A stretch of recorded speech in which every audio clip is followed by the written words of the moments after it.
Record start చేశాను.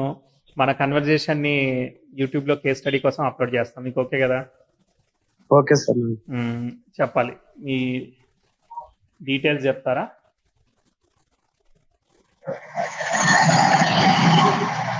చెప్పండి. 16/11/1987 అండి.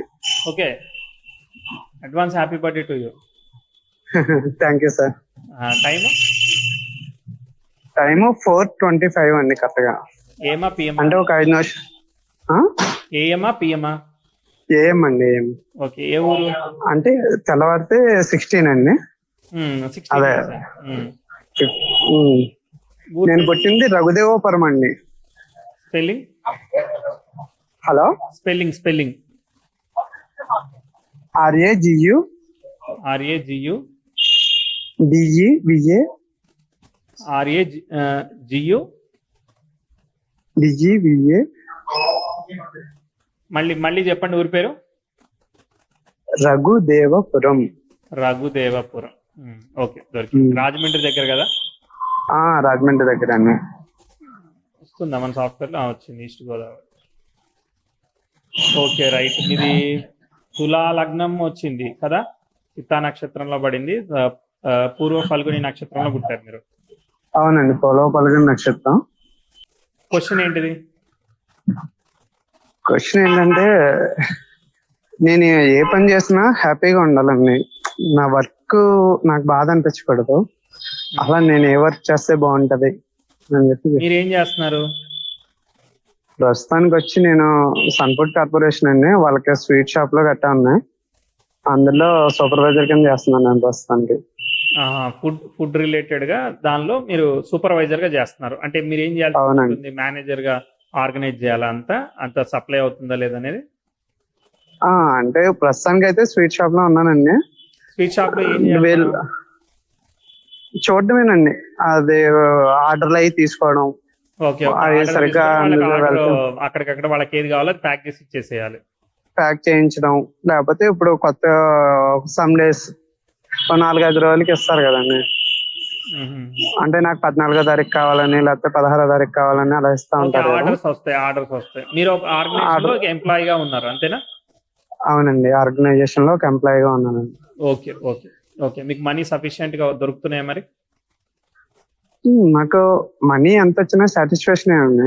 ఓకే, ఇప్పుడు మీకు ఏం కావాలి మరి? అయితే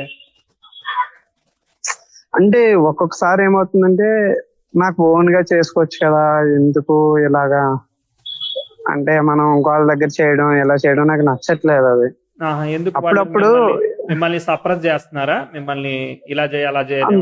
లేదండి, లేదు. ఇది మనకి నచ్చినట్టుగానే బానే ఉందండి. ఓకే, ఇది మీరు ఎప్పటి నుంచి చేస్తున్నారు? నేను వచ్చి లాస్ట్ 1 year నుంచి చేస్తాను అంతే అండి. అంతకుముందు ఏం చేశారు? అంతకుముందు మాదంతా బిజినెస్ అండి. ఏం బిజినెస్? మాది రైస్ మిల్ ఉందండి. రైస్ మిల్, బట్టల షాప్ ఇవి ఉన్నాయి. నేను రైస్ మిల్ లో చేసేవాడిని అండి అప్పుడు. ఓకే. మీ ఓన్ బిజినెస్ ఉండగా మరి దీనిలోకి ఎందుకు షిఫ్ట్ అయ్యారు? అది ప్రస్తుతానికి కొంచెం ప్రాబ్లమ్స్ లో ఉందండి. అది ఓకే. అక్కడ వర్కౌట్ కావట్లేదు, ఇష్యూ ఉందని ఇటు వచ్చారు. వర్కౌట్ కావడం కాదండి, కొంచెం లాస్ లో ఉంది. అది అర్థమైంది. దాని గురించి ఇప్పుడు బయట రావాల్సి వచ్చింది. అక్కడ మనం గెయిన్ చేయడానికి ఇబ్బంది ఉందంటే దీనికి వచ్చారు. అవునండి. అయినా అక్కడ ఉన్నంతసేపు కూడా నిజంగా అయితే నేను అక్కడ ఉన్నంతసేపు సాటిస్ఫైగా అయితే లేనండి. కెరియర్ ఏ ఇయర్ లో స్టార్ట్ అయింది? ఎప్పటి నుంచి చేస్తున్నారు? నా కెరియర్ వచ్చి 2014 లో స్టార్ట్ అయిందండి. అంతకు ముందు కూడా కొద్దిగా స్టార్ట్ అయింది, కానీ మళ్ళీ ఆగిపోతా వచ్చిందండి. 2014 లో ఏం చేశారు? నేను ఫస్ట్ 2013 లో అయితే 13 లో చేశానండి.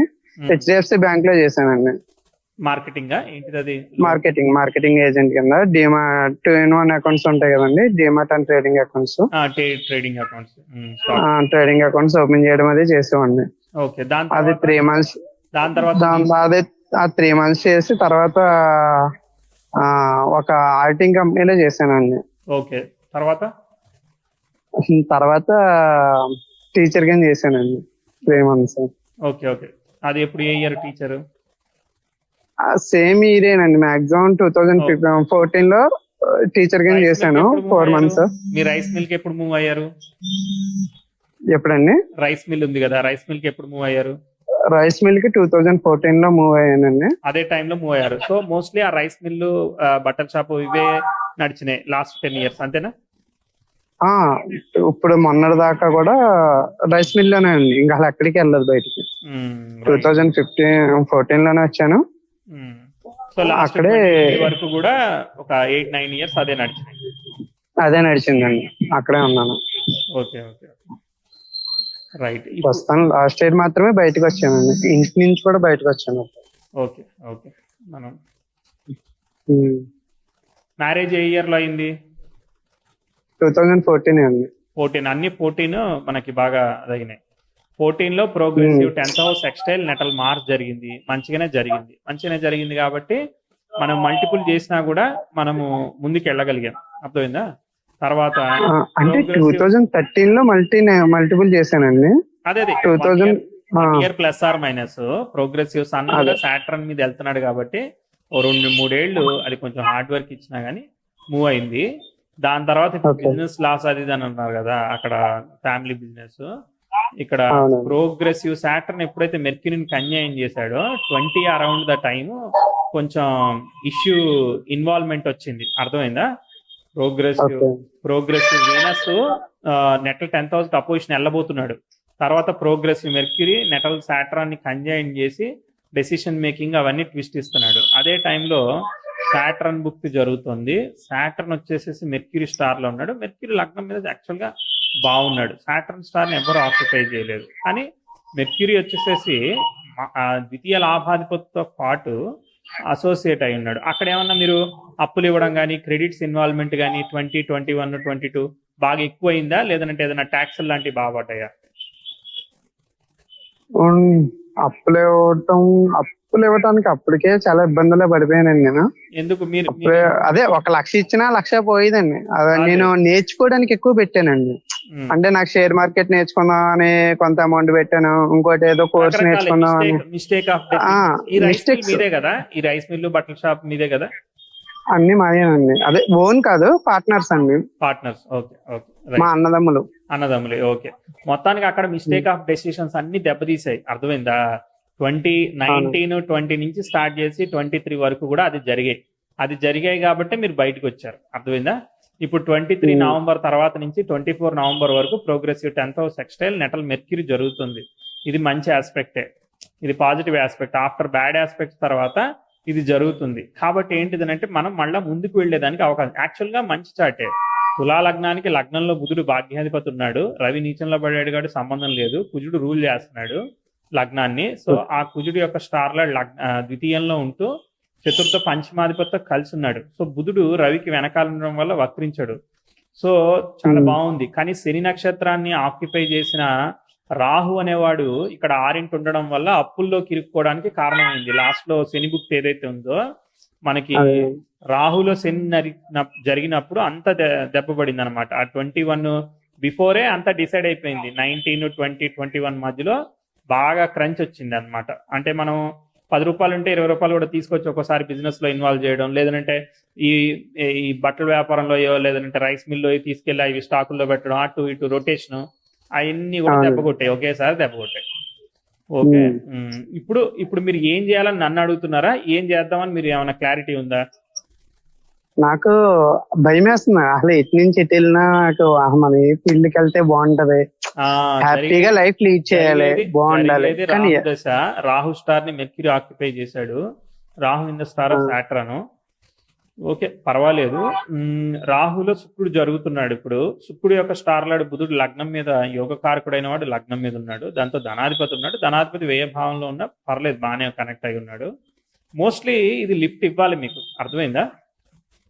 24 సెప్టెంబర్ నుంచి 27 మధ్యలో మీకు ప్రోగ్రెస్ అయితే ఇవ్వాలి. సో మంచి ఆస్పెక్ట్స్ జరుగుతున్నాయి కాబట్టి మనం ఇక్కడ చెడు చెప్పేది ఏమీ లేదనమాట. కాబట్టి ఇప్పుడు మీరు బిజినెస్ చేసుకోవడానికి బానే ఉంది, అంటే మీకు బిజినెస్ కి అంత పెద్ద కాంప్లికేటెడ్ ఆస్పెక్ట్ ఏమీ లేదు. ఎందుకంటే లగ్నలాడు తృతీయాధిపతి చేత చూడబడుతున్నాడు, తర్వాత చతుర్థాధిపతి కూడా బానే ఉన్నాడు. కానీ చతుర్థాధిపతి నక్షత్రాన్ని రాహు 6 ఆక్యుపై చేశాడు కదా.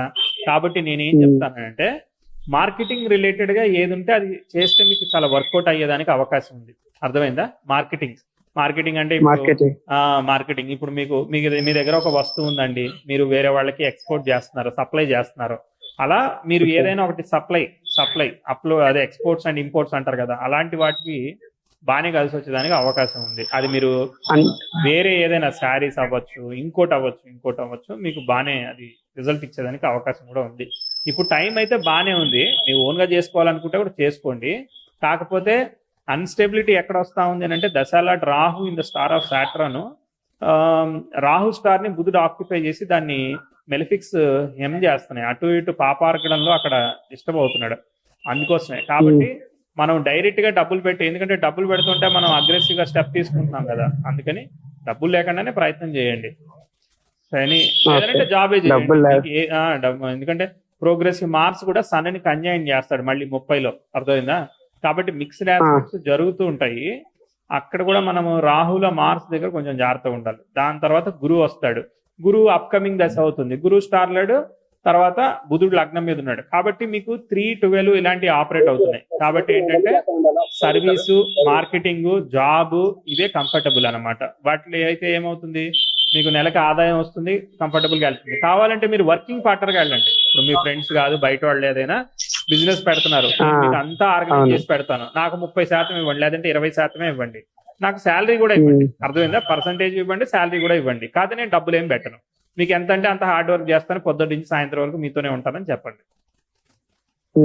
అర్థమైందా? ఎందుకంటే మనము డబ్బులు డెసిషన్ మేకింగ్ వల్ల ఒక్కోసారి ట్విస్ట్ తీసుకుంటున్నాం కదా, దానివల్ల.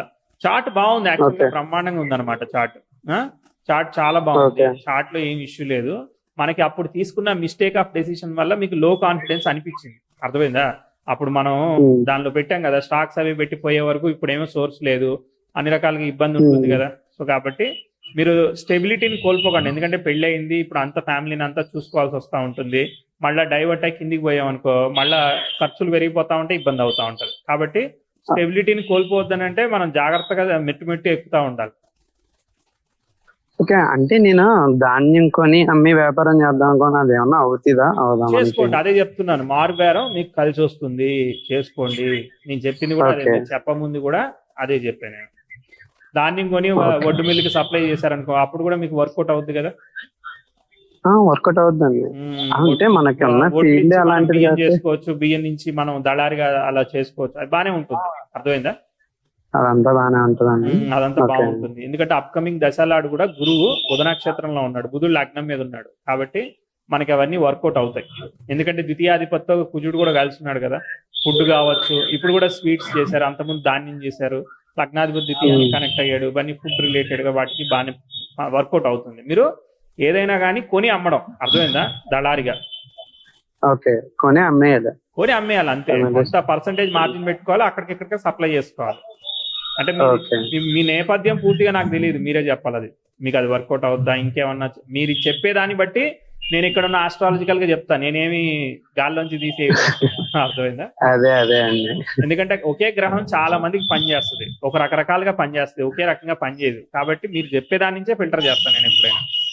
నేను ఇప్పుడు చెప్పిందంతా మీకు ట్రూతే అండి. ఇప్పుడు నేను వచ్చి స్వీట్ షాప్ లో చేస్తున్నాను, నాకు సాటిస్ఫైగా ఉందండి. దాన్ని బట్టి నాకు అర్థమైంది. మీరు అంత ముందు బ్యాంకింగ్ లో చేశారు, దాని తర్వాత మల్టిపుల్ జాబ్స్ టీచింగ్ చేశారు, అది కూడా మనకి థర్డ్ హౌసే అనమాట. దాని తర్వాత అక్కడి నుంచి మీరు బిజినెస్ ఎస్టాబ్లిష్ చేసుకున్నారు, బిజినెస్ బాగా సాగుతున్న టైంలో రాంగ్ డెసిషన్ వచ్చింది, ఆ రాంగ్ డెసిషన్ టైంలో స్టాక్ మార్కెట్ లో పెట్టారు, డబ్బులు కోల్పోయారు.